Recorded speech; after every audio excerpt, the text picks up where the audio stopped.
আমার ফ্যামিলির কেউ নাই ভাই আমার ঘরের মধ্যে। আমার বাচ্চারা আমি একবার দেখছি, শুধু এয়ারপোর্টে আসি একবার ধরছি, আর কেউ নেই ভাই। আমি বিদেশ আমার ওয়াইফের সাথে আমি 1 মাস 10 দিন সংসার করছি ভাই। আমি রিলেশন করে বিয়ে করছি ভাই।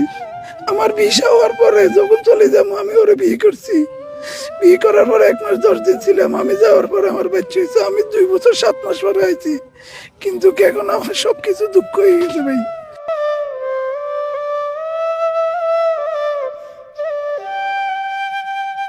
ছোট একটা জানালা ছিল, আমি বাইরেছি, বাইরানোর পর আমি আমার মারে টান দিতেছি।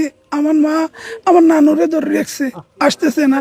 নানুরে টান দিছি, মা ধরে মারে ধরে রেখছে। আমার ওয়াইফরে টান দিছে, আর এর বাচ্চা বাচ্চা ধরে রেখছে। আমার বড় ভাবিরে আমি টান দিছি, এর বাচ্চা আমার মেজো ভাইয়ের বাচ্চারে ধরে রেখছে।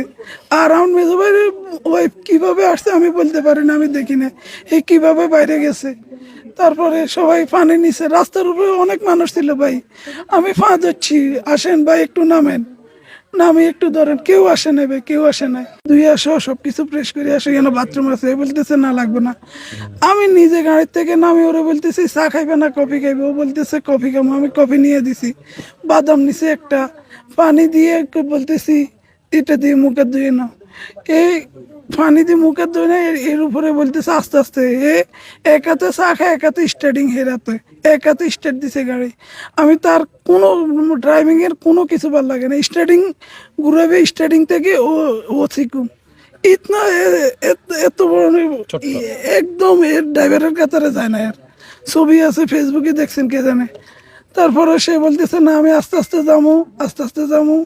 তারপর সে এদের দিয়ে একটা রোড আছে, কি নাম জানি, মইফেল থেকে ঢুকছে বাঙ্গা, একদম বাঙ্গা রোড। ওই জায়গা দিয়ে একদম আস্তে আস্তে আস্তে আস্তে আমাদের বসুকপুরের রোড একটা আছে, ওইটা তুটি সুমনি বাজারতে আসছে। আর একটা গাড়ি, একটা কিছু নেই রাস্তার মধ্যে, 120 100 টানতেছে। আমি বলতেছি আমরা চলে এসেছি, আস্তে যাও। আমার শ্বশুরও বলতেছে আস্তে যাও, বলতেছে সমস্যা নেই, অল্প করতে লাগবো। সে ওই জায়গাতেও ঘুম যাইতেছে। আমার শ্বশুরও বলতেছে তুমি বিয়ে করছো না, বিয়ে করলে এক হাতে কথা বলো তোমার ওয়াইফের সাথে, এক হাতে ড্রাইভিং করো, তাহলে আর ঘুমাইতো না। বললে না আমি বিয়ে করি নাই। তাহলে তোমার মারে ফোন দাও, আমার শ্বশুরে মার সাথে কথা বলো। কয় না, কয় এরা কেউ যাগো না। কয় তাহলে তোর বন্ধু বান্ধব যাগো না, বন্ধু বান্ধবের সাথে কথা বলো। কয় কে লাগবো না, আমি চলে যাবো, আমি চলে যাবো। চন্দ্রগঞ্জ পূর্ব বাজারের প্রথমে চেয়ারম্যানের দরজায় ঘুমে গাড়ি চলতেছে। যখন গাড়ি একটু কাটছে, আমার শ্বশুরের বলা উঠো উঠো উঠো, গাড়ি এদিকে যাইতেছে, ব্রেক করো। সে চোখ মেলি, একটা গাছ ছিল, ও গাছে মারলে আমার একজন মারা যাইতো বা কারো